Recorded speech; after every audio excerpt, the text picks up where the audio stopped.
And welcome back your channel. तो कैसे आप सभी, आई होप कि आप सभी अच्छे होंगे। तो गाइज अभी का जो हमारा वीडियो होने वाला वेरी वेरी इंपॉर्टेंट होने वाला, बिकॉज इससे पहले हम चैप्टर 1, जो मेरा चैप्टर 1 है बातचीत, जिसका राइटर नेम है बालकृष्ण भट्ट, एवं उसने कहा था जिसका चैप्टर राइटर नेम है चंद्रधर शर्मा गुलेरी जी, ये दोनों हम कम्प्लीटली इसका MCQ वॉच कर चुके, देख चुके। अभी जो हम देखेंगे मोस्टली इम्पॉर्टेंट होगा वो चैप्टर हम 3 देखेंगे। चैप्टर 2, 1 एंड 2 का वीडियो ऑलरेडी अपलोड है। तो hello everyone and welcome back our channel. तो कैसे आप सभी, आई होप कि आप सभी बहुत ही अच्छे होंगे। तो गाइस इससे पहले चैप्टर 1 एंड 2 का वीडियो अपलोड है, वो अगर नहीं देखे तो जल्दी से जाकर उस वीडियो को वॉच कर लीजिए। चैप्टर 1 के अंदर बातचीत जो है मेरा पहला चैप्टर, जिसका राइटर है Balkrishna Bhatt, and second chapter है उसने कहा था, जिसका राइटर नेम है चंद्रधर शर्मा गुलेरी जी। ये हम दोनों चैप्टर कम्प्लीटली वॉच कर चुके हैं। तो अब जो हम देखेंगे ना चैप्टर 3 देखेंगे, जो हमारे लिए वेरी वेरी इंपॉर्टेंट होगा। मेरा चैप्टर 3 है संपूर्ण क्रांति, इसके अंदर हम चैप्टर 3 एवं चैप्टर 4 देखेंगे। तो वीडियो के बिना स्किप किए लास्ट तक बने रहिएगा। तो चलिए हम शुभ काम स्टार्ट करते हैं, शुभ काम में देरी क्या। तो मेरा पहला MCQ क्वेश्चन, पहला तो आप एकदम अच्छे से याद रखिएगा कि संपूर्ण क्रांति का राइटर नेम क्या है, उनके राइटर नेम का क्या, उनका जो राइटर है उनका क्या नाम है। तो संपूर्ण क्रांति जो रचयिता है वो जयप्रकाश नारायण जी, एकदम अच्छे से याद करिए, ठीक है। तो चलिए हम क्वेश्चन नंबर 1 देखना स्टार्ट करते हैं कि जयप्रकाश नारायण की पत्नी का नाम क्या था। चलिए ये पूछ रहा है जयप्रकाश नारायण जी की पत्नी का क्या नाम था। तो बतलाइए कि उनके पत्नी जी का क्या नाम था। तो उनके पत्नी जी का नाम था प्रभावती देवी। सी इज द राइट आंसर है, ठीक है। क्वेश्चन नंबर 2 है, किसने कहा था अभी न जाने कितने मील इस देश की जनता को जाना है। किसने कहा था बताइए। अगर क्वेश्चन पर इसका कहानी पढ़े होंगे तो आप आराम से इसका बता सकते हैं। तो ये जो जवाहरलाल नेहरू है ना, ये कहे थे, ठीक है। किस अस्पताल में दिनकर जी का निधन हुआ। रामधारी सिंह दिनकर जी जो है उनका जो निधन हुआ था वो किस हॉस्पिटल में हुआ था। तो बिल्डिंग नर्सिंग होम जो हॉस्पिटल है, D is the right answer, इसमें इनका निधन हो गया था। चलिए क्वेश्चन नंबर 4 है मेरा, 1974 में बिहार प्रदेश के मुख्यमंत्री कौन थे। ये वेरी इंपॉर्टेंट है, आपके कॉम्पिटिटिव एग्जाम में भी हो सकता है। तो 4 का राइट आंसर क्या होगा। कृष्ण वल्लभ भाई सहाय, अब्दुल गफूर, अनुग्रह नारायण सिंह या महामाया प्रसाद। तो बाबू इसका राइट आंसर होगा ना, B is the right answer, Abdul Ghafoor 1974 Bihar प्रदेश के मुख्यमंत्री थे। चलिए क्वेश्चन नंबर 5 है मेरा, जयप्रकाश नारायण को किसका दलाल कहा गया है। बतलाइए जयप्रकाश नारायण जी जो है किसका इनको दलाल कहा गया है। रूस, ब्रिटेन, जापान, अमेरिका। इसका राइट आंसर होगा बाबू America is the right answer, D is the right answer. चलिए क्वेश्चन नंबर 6 है, जयप्रकाश नारायण के स्वास्थ्य पर निगरानी रखने वाले डॉक्टर का नाम क्या था। अब जो जयप्रकाश नारायण जी के स्वास्थ्य पर निगरानी रखे हुए थे उस डॉक्टर का क्या नाम था। Doctor Rahman, doctor Irfan, doctor Ejaz या डॉक्टर मकबूल। तो बाबू इसका राइट आंसर होगा ना, A is the right answer, doctor Rahman. चलिए क्वेश्चन नंबर मेरा 7 है, जयप्रकाश जी को किसका भाषण सुनकर अमेरिका जाने की प्रेरणा मिली। स्वामी राम तीर्थ, स्वामी सत्यदेव, स्वामी विवेकानंद, स्वामी सहजानंद। तो बताइए बाबू इसका राइट आंसर क्या होगा। तो इसका राइट आंसर होगा ना, स्वामी सत्यदेव के भाषण सुनने के बाद ये मोटिवेट हुए। चलिए क्वेश्चन नंबर मेरा 8 है, फ्री प्रेस के मालिक कौन थे। बतलाइए कि फ्री प्रेस जो है इसका मालिक कौन थे। आत्मानंदन जी, शिवानंदन गोस्वामी, सादानंद जी या शारदानंद गुप्त। तो इसका बाबू राइट आंसर होगा ना, C is the right answer, Sadanand ji. Question number मेरा 9 है, ब्रेन ऑफ बॉम्बे किसे कहा जाता है। बतलाइए कि ब्रेन ऑफ बॉम्बे जो है किसे कहा जाता है। तो उमा शंकर दीक्षित को ब्रेन ऑफ बॉम्बे कहा जाता है। चलिए जयप्रकाश नारायण ने ISC की परीक्षा कहाँ से पास की? इंटरमीडिएट साइंस की जो परीक्षा है ना वो जयप्रकाश नारायण जी कहाँ से पास किए? तो बाबू ये जो है ना बिहार के विद्यापीठ से पास किए, ये बिहार के ही रहने वाले हैं। अब ये पूछ रहा है कि लेनिन की मृत्यु कब हुई? अगर आप हिस्ट्री का सब्जेक्ट पढ़े होंगे तो लेनिन के बारे में आप जानते होंगे, बता सकते हैं। वैसे यहाँ बतलाइए कि इनका मृत्यु कब हुआ था। हर जगह मृत्यु एक ही टाइम पे होता है, अलग अलग नहीं होता है। तो लेनिन का जो मृत्यु हुआ था ना बाबू 1924 में हुआ था। चलिए, जयप्रकाश मार्क्सवादी कब बने? बतलाइए। जयप्रकाश जो थे, जयप्रकाश जी मार्क्सवादी कब बने? 1928 में, 1927 में, 1938 में या 1924 में? कब बने? अगर इसका आंसर आपको पता है तो जल्दी से कमेंट कर दीजिए बाबू। ये वेरी इंपॉर्टेंट क्वेश्चन, जैसा कि आप देख रहे हैं प्रीवियस ईयर पिछले साल ही पूछा है। तो इसका राइट आंसर होगा 1924 is the right answer. Reconstruction of Indian polity नामक पुस्तक किसने लिखी? मोस्टली इम्पॉर्टेंट है, ये आपके कॉम्पिटिटिव लाइफ में भी रह सकता है। तो इसका जयप्रकाश नारायण होगा या महात्मा गांधी होगा या भगत सिंह होगा? जल्दी से बतला दीजिए। इसका राइट आंसर मैं ही बतला देता हूँ, Jayaprakash Narayan ji is the right answer. Question number 14 है मेरा, नाटक के क्षेत्र में जयशंकर प्रसाद के बाद की सबसे बड़ी प्रतिभा कौन माने जाते हैं? बतलाइए कौन माने जाते हैं? इसका जयप्रकाश नारायण, बालकृष्ण भट्ट, मोहन राकेश, गुलेरी, किसको माना जाता है? जल्दी से बतला दीजिए इसका आंसर। तो जयप्रकाश नारायण जी को माना जाता है। जयप्रकाश नारायण द्वारा रचित पाठ का नाम क्या है? संपूर्ण क्रांति, प्रगति और समाज, सबका एकदम बातचीत क्या है इनका? तो संपूर्ण क्रांति। इसका भी आंसर बतलाने की जरूरत है, तो इसका आंसर आप आंख मूंद के बतला सकते हैं। इसका answer D is the right answer. संपूर्ण क्रांति के रचनाकार कौन है? देखिए क्वेश्चन को घुमा फिरा के पूछ रहा है, आपके एग्जाम में बिल्कुल ऐसा ही करेगा, आप लोग से घुमा फिरा के पूछा जाएगा। तो जयप्रकाश नारायण जी 16 का राइट आंसर क्या होगा बाबू? B is the right answer. Loknayak के नाम से प्रसिद्ध है, बतलाइए। लोकनायक है, लोकनायक के नाम से कौन प्रसिद्ध है? तो बाबू जयप्रकाश नारायण जी है, इन्हीं लोकनायक के नाम से प्रसिद्ध है। रिकंस्ट्रक्शन ऑफ इंडियन पॉलिटिक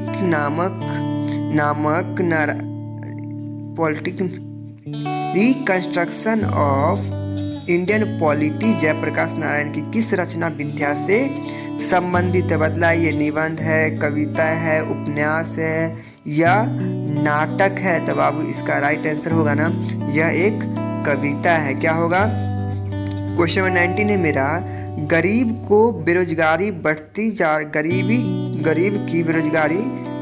जाती है, कहा गया है? बातचीत में, शिक्षा में, संपूर्ण क्रांति में या प्रगति और समाज में? तो अभी जो हम चैप्टर पढ़ रहे हैं उसका क्या नाम है? संपूर्ण क्रांति है। तो इस किस में ही कहा जाएगा? तो ये संपूर्ण क्रांति में ही कहा जाएगा। तो इसका राइट आंसर बाबू क्या होगा? इसका राइट आंसर होगा C is the 100% right answer, no any doubt. अब क्वेश्चन नंबर मेरा 20 होगा ना, 19 के बाद क्या 20? हाँ 21 है कि प्रेमचंद्र की रचना है। अब बतलाइए प्रेमचंद्र की जो रचना है इसमें से कौन सा जो है प्रेमचंद्र की रचना है? क्वेश्चन यहाँ पे छूट रहा है बाबू, क्या लग तो ऐसा ही रहा है। क्वेश्चन 19 के बाद 20 आना चाहिए, 21 होगा ना। क्वेश्चन नंबर 19 हो गया इधर।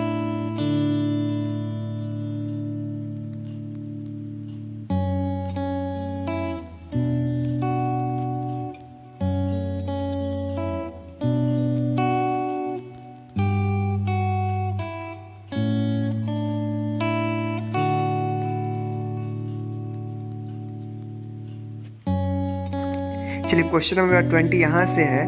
चलिए यहाँ से देखिए क्वेश्चन नंबर 20 मेरा, अपना देश पिछड़ा हुआ है बावजूद इसके कि हमने लोकतंत्र की स्थापना की है, कथन किस पाठ से संबंधित है? तो ये भी बताने की जरूरत नहीं है, इसका भी संपूर्ण क्रांति सी इज द राइट आंसर। संपूर्ण क्रांति का नारा किसने दिया? तो जयप्रकाश नारायण जी जो ही है ये संपूर्ण क्रांति का नारा दिए, ठीक है। तो जयप्रकाश नारायण जी होगा। फणीश्वर नाथ रेणु की रचना है, बताइए, ये वेरी इंपॉर्टेंट है, पूछा हुआ क्वेश्चन है कि फणीश्वर नाथ रेणु की रचना इसमें से कौन है। देखिए गोदान तो प्रेमचंद्र जी का रचना है, तो गोदान तो इसका कभी भी नहीं हो सकता है। तो इसका राइट आंसर है Maila Anchal, E is the right answer. Jayaprakash Narayan ने संपूर्ण क्रांति वाला ऐतिहासिक भाषण कहाँ और कब दिया था, बतलाइए। तो ये जो पटना में 5 जून को 1974 में दिए थे, D is the right answer. Question number मेरा 24, जयप्रकाश नारायण के बचपन का नाम क्या था। जयप्रकाश नारायण जी जो इनका बचपन का नाम बाउल था, क्या था, बाउल। क्वेश्चन नंबर 25 है, जयप्रकाश नारायण ने किस साल छात्र आंदोलन का नेतृत्व किया था, बताइए। 1973 में, 76 में, 74 में या 77 में। ये वेरी वेरी इंपॉर्टेंट क्वेश्चन है, तो इसको एकदम स्टार कर लीजिए। तो कब आंदोलन नेतृत्व किया, 1974 में। जयप्रकाश नारायण जी के पिताजी का क्या नाम था, बतलाइए कि जयप्रकाश नारायण जी जो है इनके पिता का नाम क्या था। तो इनके पिता का नाम था हर्षु दयाल जी। चलिए, प्रजा सोशलिस्ट पार्टी का गठन कब हुआ था, बतलाइए कि प्रजा सोशलिस्ट पार्टी जो है इसका जो गठन है ना कब हुआ था। नहीं, देखिए इनके पिताश्री का नाम कुछ और था, इनके पिताश्री का नाम नहीं राइट है, इनके पिताश्री का नाम क्या था, हर्षु दयाल ही थे। चलिए ठीक, क्वेश्चन नंबर 27 है मेरा, प्रजा सोशलिस्ट पार्टी का गठन कब हुआ था। 1952 में, 49 में, 47 में या 47 या 62 में। जल्दी से बता दीजिए कि इसका राइट आंसर क्या होगा। तो प्रजा सोशलिस्ट पार्टी का गठन 1952 में हुआ था। चलिए, जयप्रकाश नारायण को भारत रत्न की उपाधि कब दी गई, बताइए। जयप्रकाश नारायण को भारत रत्न की उपाधि कब मिली, जल्दी से बतलाइए। इनको कब मिला, तो इनको जो मिला ना 1998 में मिला। जयप्रकाश नारायण का जन्म कब हुआ था, इनका बस डेट ऑफ बर्थ बतला दीजिए। और ये इस चैप्टर का लास्ट और आखिरी क्वेश्चन होगा। तो ये होगा 11 अक्टूबर 1902 ईस्वी को जयप्रकाश नारायण जी का जन्म हुआ था। तो अब देख लिए चैप्टर 1, अब जो हम नहीं चैप्टर 3 देख चुके हैं, अब हम देखेंगे चैप्टर 4, देखेंगे कि मेरा चैप्टर 4 में क्या है। तो चैप्टर 4 है मेरा अर्धनारीश्वर। इसका चैप्टर राइटर नेम कौन है, तो रामधारी सिंह दिनकर। इसका लेखक कौन है, रामधारी सिंह दिनकर, अर्धनारीश्वर का। तो चलिए, अर्धनारीश्वर विद्या जो है ना वो किस प्रकार का विद्या है, कविता है, नाटक है, निबंध है या उपन्यास है, बतलाइए। ये किस प्रकार की विद्या है, आप पता तो जल्दी से बतला दीजिए। तो अर्धनारीश्वर है ना बाबू, एक निबंध है, सी इज द राइट आंसर। चलिए, क्वेश्चन नंबर 2 है मेरा, पराधीनता के कारण नारी अपने अस्तित्व की अधिकारिणी नहीं रही, कथन किस पाठ से संबंधित है। तो ये भी जो बाबू है ना Ardhanarishwar, D is the right answer.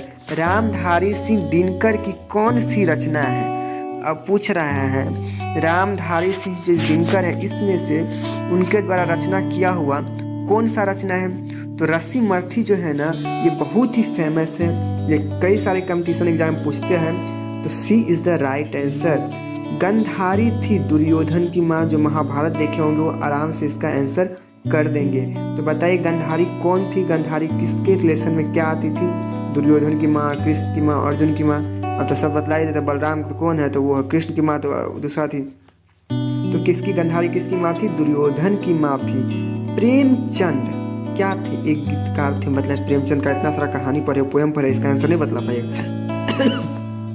चलिए, इसका आंसर आप लोग खुद कमेंट करके बतला दीजिए कि प्रेमचंद जो थे वो क्या करते थे, घास चलते थे, पोपट सब कहेगा। चलो सही बताओ, इसका 5 का आंसर। एक कथाकार थे, एक फिल्मकार थे, संगीतकार थे। तो प्रेमचंद्र एक कथाकार थे, B is the right answer. चलिए, क्वेश्चन नंबर 6 देखते हैं मेरा। क्वेश्चन नंबर 6, दिनकर का जन्म कब हुआ था और कहाँ हुआ था। तो यहाँ सिर्फ पूछ रहा है कि दिनकर जी का जन्म कब हुआ था। तो ए इज द राइट आंसर। 23 सितंबर 1908 को दिनकर का जन्म हुआ था। दिनकर किस युग के कवि कहे जाते हैं। तो दिनकर जी जो है छायावादोत्तर युग के कवि कहे जाते हैं, C is the right answer. Sanskrit के 4 अध्याय किसकी कृति है। गुलाब राय, हजारी प्रसाद द्विवेदी, रामधारी सिंह दिनकर, आचार्य सीताराम शुक्ल।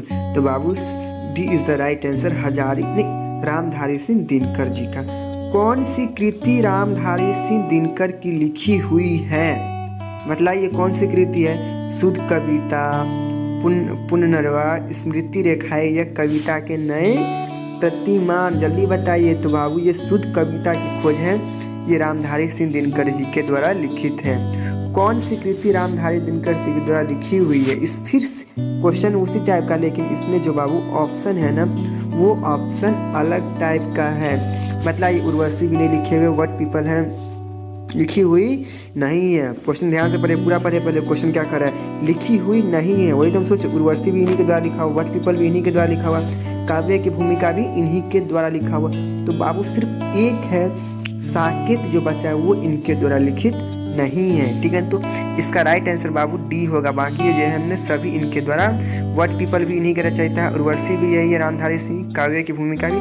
अर्धनारीश्वर किसकी रचना है? तो ये बताने की जरूरत नहीं, आप लोग आराम से बता सकते हैं, दिनकर जी की रचना है। कौन सा रचनाकार बिहार से संबंधित है?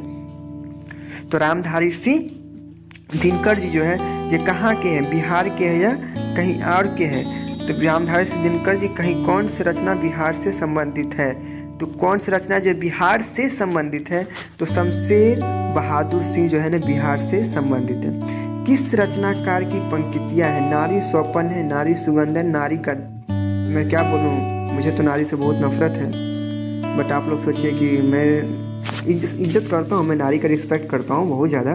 ऐसा नहीं है कि मुझे नारी में अपने एज की जो गर्ल्स हैं ना उनसे बस नफरत है, ठीक है ना कि मुझे नारी से, ठीक है। तो इसका आंसर आप खुद पढ़िएगा, क्योंकि मुझे गुस्सा सा आने लगता है, मूड खराब होने लगता है। तो ऐसे इसका राइट आंसर होगा रामधारी सिंह दिनकर का, ठीक है। रामधारी सिंह दिनकर की रचना है, जो रामधारी सिंह दिनकर की रचना इसमें से कौन सा है? तो अर्धनारीश्वर रामधारी सिंह दिनकर की काव्य रचना है। इसमें से बताइए कि काव्य रचना जो इसमें से कौन सा है? तो परशुराम की प्रतीक्षा इज द राइट आंसर। किस रचना पर दिनकर को साहित्य अकादमी पुरस्कार प्राप्त हुआ? तो संस्कृत के 4 अध्याय, रसीमर्थी, रेणुका या काव्य की भूमिका। तो बाबू संस्कृत के 4 अध्याय है ना, इन्हीं में इसको राष्ट्रीय साहित्य अकादमी पुरस्कार प्राप्त हुए। अर्धनारीश्वर किसका कल्पित रूप है? तो शिव और पार्वती का। ये सा किस, जो भी हिंदू स्टूडेंट होंगे, कैंडिडेट होंगे, उनको तो कोई दिक्कत नहीं होगा, ठीक है। तो शिव और पार्वती राइट आंसर। पुरुष रूप को, और पुरुष रूप तो वृक्ष बन गया पर नारी को उसने बना दिया। इसका भी सर तुम आंसर खुद दो। इसे नारी नारी इतना किया हुआ ना, है ना, आरंभ है प्रचंड है, जो जिस कवि की कल्पना में प्रेम हो उस कवि को तुम त्याग दो। तो मेरे साथ भी वही हो चुका बाबू, जिस कवि की कल्पना में प्रेम हो उसको हम सब त्याग देते हैं। ये आप लोगों को पढ़ाना है तो चल रहा है। वैसे मैं इसका आंसर बता देता हूँ, लता। कामनी अपने साथ कैसे शांति लाए? कैसी शांति लाती है? यामिनी जैसी उजड़ी हुई, लहराती हुई या छुई हुई? तो बतलाइए कि इसका राइट आंसर क्या होगा? तो बाबू यामिनी जैसी, ठीक है। दिनकर जी को निम्न में से कौन सा पुरस्कार दिया गया था? पद्मश्री, पद्म भूषण, पद्म विभूषण या क्या, या पद्म? बतलाइए। तो पद्म विभूषण का पुरस्कार दिया गया था। क्वेश्चन नंबर मेरा क्या है? अब है मेरा 21 मेरा। चलिए, प्रेमचंद्र की रचना है। प्रेमचंद्र की शेखर ए जीवनी, पूस की रात। ये प्रेमचंद्र की रचना तो बड़ा ही फेमस है, इसमें जरा आप ही बतला दीजिए कि इसका राइट आंसर क्या होगा। तो पूस की रात है ना, प्रेमचंद्र की रचना है। दिनकर को किस कृति पर भारतीय ज्ञानपीठ का पुरस्कार मिला? आई थिंक 22 का राइट आंसर उर्वशी, एकदम 100% राइट है बाबू। ये सब वेरी इंपॉर्टेंट है, कंप्यूटर स्टूडेंट को नहीं पता रहे तो किसको पता है। युद्ध और शांति की समस्या पर लिखी गई कृतियाँ कौन सी है? बतलाइए, युद्ध और शांति पर लिखी गई कृतियाँ कौन सी है? तो Kurukshetra is the right answer, ठीक है ना। अब है रोज चैप्टर, इसका नेक्स्ट वीडियो में जल्दी से कमेंट कीजिए, तो नेक्स्ट वीडियो में इस टॉपिक को कवर किया जाएगा 5 और 6 का। बस एक बार नज़र देख लीजिए। इसका रचयिता कौन है रोज का? सच्चिदानंद हीरानंद वात्सल्य, इनको शॉर्ट फॉर्म में ओनली आ गया बोलते हैं। तो आई होप कि आपको अच्छे समझ में आ गया होगा। इसका PDF अपने टेलीग्राम ग्रुप में